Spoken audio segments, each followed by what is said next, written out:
আসসালামু আলাইকুম। Hello everyone. সবাই কেমন আছেন? আলহামদুলিল্লাহ আমি ভালো আছি।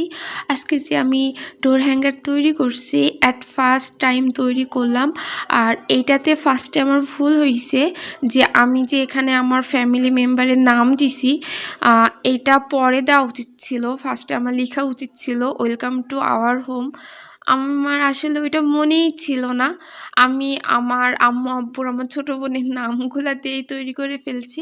যাই হোক, যতটুকুই করছি কিনা আলহামদুলিল্লাহ আমার নিজের কাছে অনেক ভালো লাগতেছে যে আমি কিছুটা করতে পারছি। আর এটা আমার আব্বু আম্মু দেখে অনেক খুশি হয়েছে। আমার আম্মু বলতেছে অনেক সুন্দর হয়েছে, মাশাআল্লাহ তুমি এত সুন্দর করে কেমনে করলা। আর এটার মূল ক্রেডিট হচ্ছে আমার বাবা। কারণ আমি বলি ছোট্ট একটা গল্প। আমার বয়স যখন ৫ বছর ছিল, মানে আমি যখন ৫ বছরে পা দিয়েছি, তো তখন আমার বড়